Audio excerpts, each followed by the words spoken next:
Have you ever noticed how some things just take time? You just can't rush them. Have you ever noticed that with some of those things, the learning curve is what slows everything down? And such is the case of the division of the land after finishing the war campaigns for Joshua and the nation of Israel. Because the Amorite kings had united to fight against the nation of Israel, and so one basic battle occurred up there in Herzon that finished the battle in the 5th year there, or just before the end of the 5th year. They had not been over the land that they had to go over, so they had not surveyed the land. And so when it came down to gifting the land to the nation of Israel, they had a problem in that they didn't know what they were gifting and they didn't know the borders yet. And so they had to have a survey. It had to happen. But in the meantime Gilgal was not a suitable home for the tabernacle complex. So the whole congregation needed to pack up and to move somewhere that was suitable. And that, just like they had packed up and moved across the Jordan River, they left the plains of the plain of Moab, and where they'd been for a couple of months. They moved over and they were in Gilgal, but now they needed to go someplace else. So after gifting the initial land to the tribes that were promised by Moses on the eastern side, and on the western side they'd given the land to Hebron to Caleb, and they'd given the land of Shechem to Ephraim, because that was promised to Ephraim. They needed to pause for a rest because the rest of the tribal land, they needed to move and they needed to survey the rest of the tribal land. So we pick up here, there's a tribal move from Gilgal down there right by the destroyed area of Jericho over to an area called Shiloh. So we open our Bibles to chapter 18 and verse 1. Then the whole congregation of the sons of Israel assembled themselves at Shiloh and set up the tent of meeting there, and the land was subdued before them. Shiloh was a very fitting place for the tent of meeting to be put up, which housed the tabernacle, which sat in that whole tabernacle complex, because the name Shiloh means rest. Shiloh was the symbolic place of rest for the complex for the next 400 years. The tabernacle and all of it would be there for 400 years until it falls into the hands of the Philistines in 1 Samuel chapter 21 verse 2, more than 400 years later. Shiloh was where the priest Eli lived and where Hannah brought Samuel at the age of 4 to spend his early years in training as a prophet. So when the text says the land was subdued before them, basically what it is saying is this. It just means that in the land, Shiloh was tread under the feet. Okay? Translation means it became the home stomping grounds for the high priest and the tabernacle complex. It was just where they lived. So let us note one more thing before we move on. The verse opens with the whole congregation. Even though Joshua and the sons of Joseph had been gifted their inheritance, their families had not moved to their lands yet. They were still together with the whole congregation that was at Gilgal, and they've all moved together to Shiloh to reestablish that tabernacle complex there. So, 7 of the tribes had not received the details of their inheritance, and the reason was because they didn't know the boundary lines. They had to send out orders to survey the remaining land that was theirs, because they had conquered their kings and their armies, but they had to go find out what it looked like in verse 2. There remained among the sons of Israel 7 tribes who had not divided their inheritance. So Joshua said to the sons of Israel, "How long will you put off entering to take possession of the land which the Lord, the God of your father, has given you? Provide for yourselves 3 men from each tribe, that I may send them, and that they may arise and walk through the land and write a description of it according to their inheritance, then they shall return to me. The 7 remaining tribes knew where their inheritance would be divided from, but they did not know which part of the land would become theirs.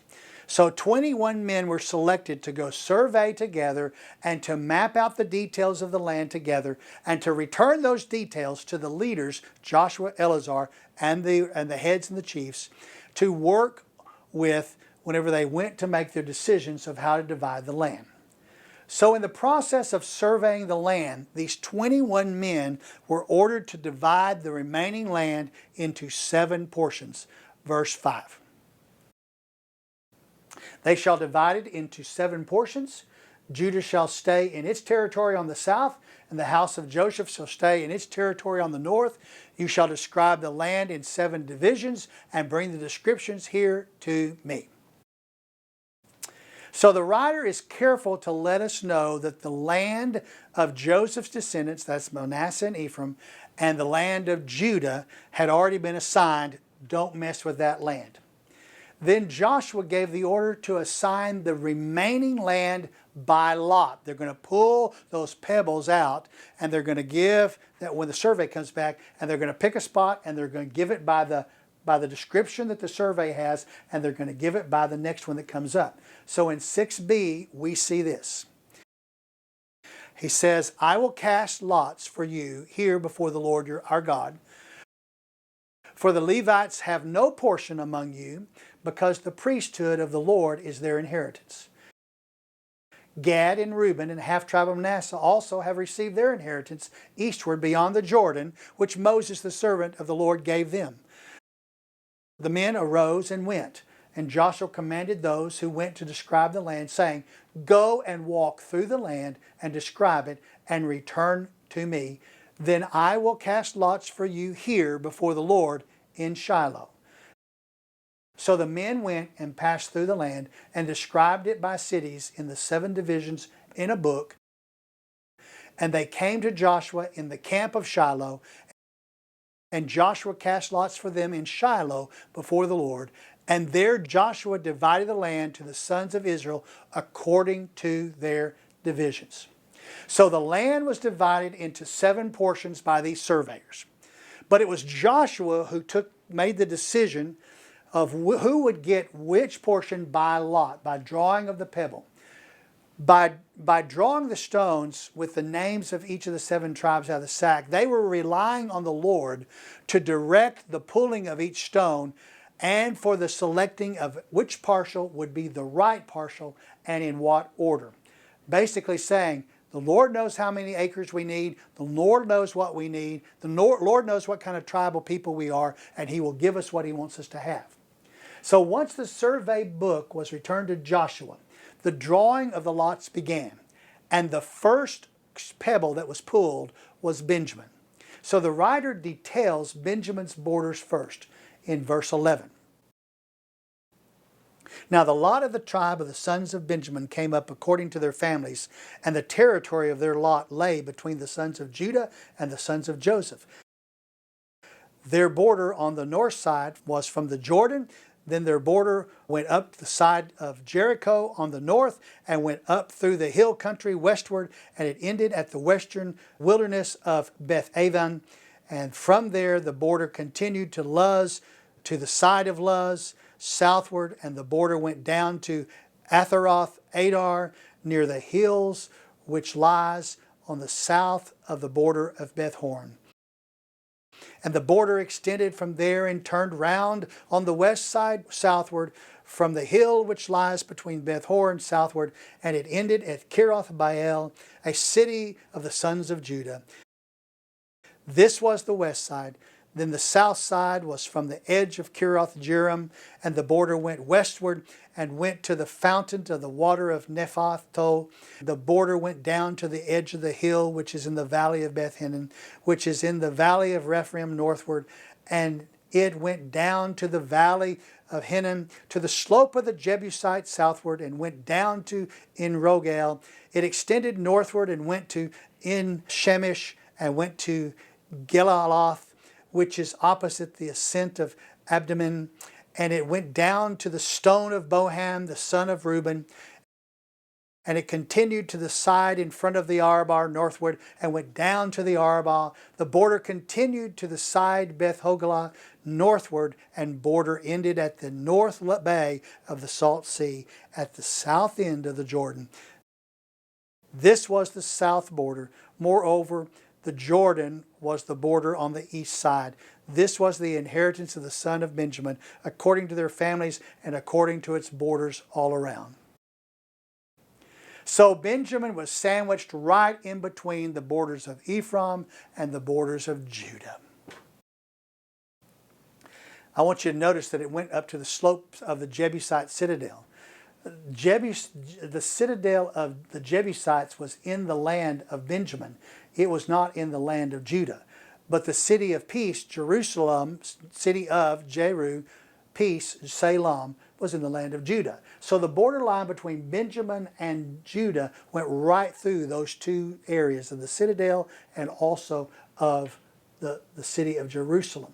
The stone that was the boundary, the stone of Bahan, the son of Reuben, which was the boundary marker, we've already seen that too, because that stone was there for the deciding where the Manasseh and Ephraim's land would start.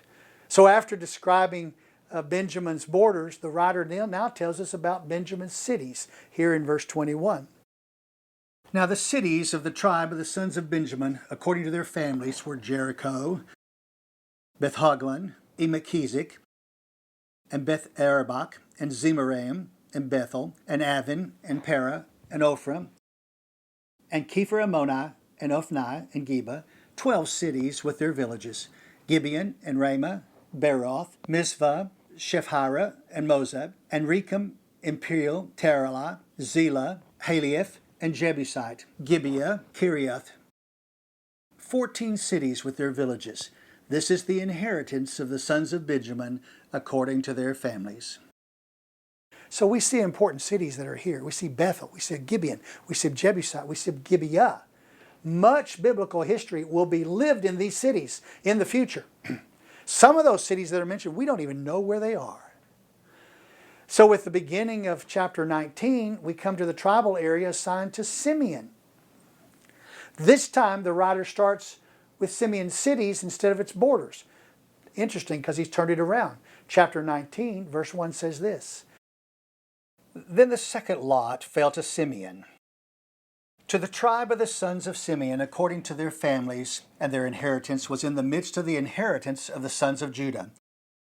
So they had as their inheritance Beersheba, or Sheba, and Meleda, and Hazar Shual, and Bela, and Ezer, and Ephtoled, and Bethuel, Hormah, Ziglag, Beth Macaboth, and Hazar Susa, and Beth Leboa, and Sharuhin, 13 cities with their villages, Ain, Rimmon, Ether, and Ashan, 4 cities with their villages, and all the villages which were around the cities as far as Baalath Beer, Ramah of the Negev. This was the inheritance of the tribes of the sons of Simeon, according to their families. So if you remember, the inheritance of Judah was enormous. It covered about 144 square miles from north to south. The widest width of the nation was actually of the nation of Israel is found in Judah's territory. It's the widest width. Now Joshua selects Simeon's land, and he does it by naming the cities on purpose. And here's the reason why. It's because Simeon's land sits in Joshua's land. So the mere mention of the first city of Beersheba tells the general location. Then the addition of cities we know about of Ziklag and Ramah and the Negev define the general area also. Simeon received 17 of the cities in Judah's territory were switched to him when the division of the land happens. So each of those cities had outlying villages that looked to those cities for support. So Simeon's borders is now told to us here in verse 9. The inheritance of the sons of Simeon was taken from the portion of the sons of Judah, for the share of the sons of Judah was too large for them. So the sons of Simeon received an inheritance in the midst of Judah's inheritance. So we must wonder, And we do not know how this was decided. The 21 surveyors who went north to divide up the land that was still to be taken into 7 parts, they were told that Judah had already designed the land, assigned that land back to Judah and to Manasseh. So back there in Shiloh, Joshua and Eleazar and the leaders saw fit somehow to carve, they made the decision they needed to carve Simeon's land out of Judah's territory. So what did they do with the other 7 portions up north that the surveyors had carved out? They realigned the survey is what they did and made it into 6 parts. That's all they could have done. So we do not know why Joshua and Eleazar did that, but they altered that information in that book and made it into 6 portions. So after Simeon, we come to the tribal area of Zebulun here in verse 10. Now the 3rd lot came to the sons of Zebulun according to their families. And the territory of their inheritance was as far as Sarid. Then their border went out to the west to Marela. It then touched Dabasheth and reached to the brook that is before Jachin. Then it turned from Sarid to the east toward the sunrise as far as the border of Kisheleth Tabor. And it proceeded to Deberath, up to Japhia. From there it continued eastward toward the sunrise to Geth-Hether, to Ethkazin. And it proceeded to Rimnon, which stretches to Neb. The border circled around on the north to Hanethin, and it ended at the valley of Teheb. Included also were Ketah, and Nahalah, and Shimron, and Idlah, and Bethlehem. 12 cities with their villages. This was the inheritance of the sons of Zebulun according to their families, these cities with their villages. This mention here of Bethlehem, there are 2 Bethlehems in Israel. One is in the tribe of Judah, and one is the tribe where Jesus was born, and the other is the tribe of Zebulun, which is up north. Well, that's all we know about Zebulun. Now we come to Issachar, and the writer moves on to Issachar in verse number 17. The 4th lot fell to Issachar, to the sons of Issachar, according to their families. Their territory was to Jezreel, and included Cheshelah, and Shunem, and Hephharon, and Shion, and Ahareth, and Rabbath, and Kishion, and Ebez, and Remoth, and Engannim, and Enhadad, and Beth-Pazon. The border reached to Tabor, and Shehazumah, and Beth-Shemesh, and their border ended at the Jordan. 16 cities with their villages. This was the inheritance of the tribe of the sons of Issachar, according to their families, the cities with their villages. So Issachar's land was east of Zebulun, above Manasseh's land, but below Nephtali. And its eastern border was the Jordan River. It's below the Sea of Chinnereth is what it is. Runs that way, sideways, from the Jordan River below the Sea of Chinnereth or Galilee, over just a little ways. Now the tribal area of Asher did not take much more description than that of Issachar. In fact, here it is in verse 24. Now the 5th lot fell to the tribe of the sons of Asher according to their families. Their territory was Helkath, Heli, Beton, and Akshaph, and Anamelech, and Ammon, and Mishael.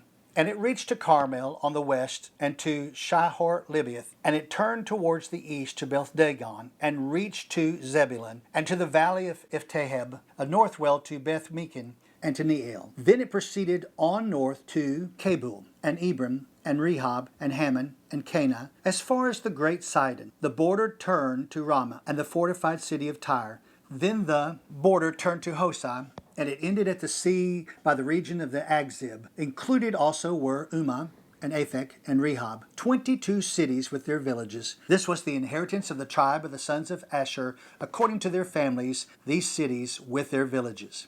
Now this is very interesting here, because it's mentioned Tyre here.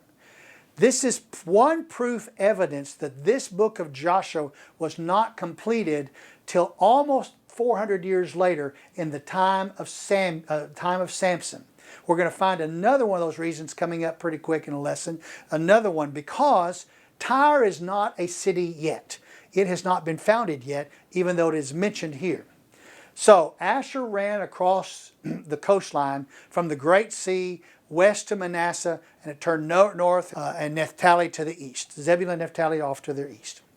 So the tribal area assigned to Nephtali followed the same formula of the previous couple of tribes in verse 32. The sixth lot fell to the sons of Nephtali. The son of Nephtali, according to their families, their border was from Heleph, from the oak of Zanaim, and Adamaneg, and Zebneel, as far as Lachem, and it ended at the Jordan. Then the border turned westward to Asnath Tabor, and proceeded from there to Haku, and it reached to Zebulun on the south, and touched Asher on the west, and to Judah and to the Jordan toward the east. The fortified cities were Zibon, Zer, Hamath, Rechab, and Chinnereth, and Adaman, and Ramah, and Hazar, and Kadesh, and Adriai, in Hazar, and Yeron, and Migdal, and Horem, and Beth Anath, and Beth Shemesh, 19 cities with their villages. This was the inheritance of the tribe of the sons of Nephtali, according to their families, and the cities with their villages. So Naphtali's land was east of Asher. It is the northern border that stops at Lebanon.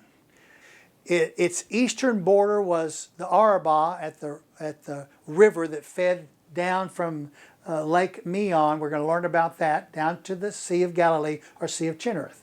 There's where it sits.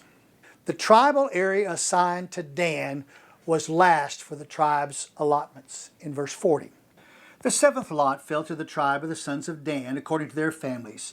The territory of their inheritance was Zorah, and Eshtaol, and Ershemish, and Shealaban, and Ajalem, and Ithlon, and Elon, and Timnah, and Ekron, and Eltekah, and Gibbethon, and Bealoth, and Jehu, and Beni-Berak, and Gath-Rimmon, and Majarkan, and Rachon, with the territory over against Joppa.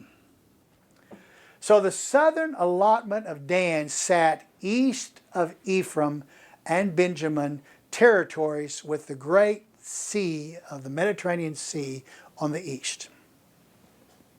Now it's interesting here, because I've just told you about this. Dan also is going to acquire a northern allotment. Now I want you to watch this. A northern allotment. Verse number 47. The territory of the sons of Dan proceeded beyond them. For the sons of Dan went up and fought with Leshem and captured it. Then they struck it with the edge of the sword and possessed it and settled in it, and they called Leshem Dan. They changed the name after the name Dan of their father. This was the inheritance of the tribe of the sons of Dan according to their families, these cities with their villages. This entry into the scripture in this location in Joshua is proof positive. Number 2 proof positive that the book of Joshua was finished long after the death of Joshua, long after the life of Phinehas and Eleazar. Why? The campaign on Dan against the city of Leshan does not occur until Judges chapter 18 verse 1, many years in the future, during the days of Samson. Samson is the last judge of Israel, not including Samuel, who was just a boy born during the days of the judgment time of Samson. So that's 400 years into the future. So the original land given to Dan while the camp was there at Shiloh was only that southern bordered land. Long after the death of Joshua, long after the death of Eleazar, and probably all the leaders who were there dividing that land, Dan is going to go capture that northern area and make it his. The last division of land was the tribal gift to Joshua, their great mighty leader. Verse 49. When they finished apportioning the land for inheritance by its borders, the sons of Israel gave an inheritance in their land to Joshua the son of Nun. In accordance with the command of the Lord, they gave him the city for which he asked. Timnath Zerah, in the hill country of Ephraim. So he built the city and settled in it. The way the division of the land worked was by tribes. The 12 tribes were assigned their tribal areas. Then each tribal area was divided according to its divisions of its number of patriarchal heads in each tribe. And then each patriarchal tribe divided by their families underneath them. Each patriarchal tribe division the patriarch divided it among each family, as I just said to you. The result was about 12 acres per family in all the tribal areas. Now, when it came to Joshua, things were different. Joshua asked for the area in Timnath-Serah, in the tribal area of his home, his heritage, Ephraim. Timnath-Serah means remaining portion. This area was given to Joshua. It was 10 miles southeast of Shechem. The writer then gives the tribal conclusion of the division of the promised land in verse 51. These are the inheritance which Eleazar the priest and Joshua the son of Nun and the heads of the household of the tribes of the son of Israel distributed by lot in Shiloh before the Lord at the doorway of the tent of meeting. So they finished dividing the land. The work of the dividing the promised land was completed. More work remained at the tent of meeting in Shiloh, but that covers something else. That's going to cover the cities of refuge needed to be set up and why they needed to have cities of refuge. And it's also going to cover the dividing of the gifting of 48 places where the Lord chooses to have His name to receive offerings and tithes. This is what's going to be given and donated to the Levites to control. I am really thankful that I do not believe I will have to ever go over the list that we've gone over in these last 3 lessons of all these names. I have slaughtered those names, I promise you. But you know the names, you can read them, and the Lord knows them. And while they are not even identifiable to us in many ways, those people in that time knew where they were, and it was important to them. And so it should be important to us.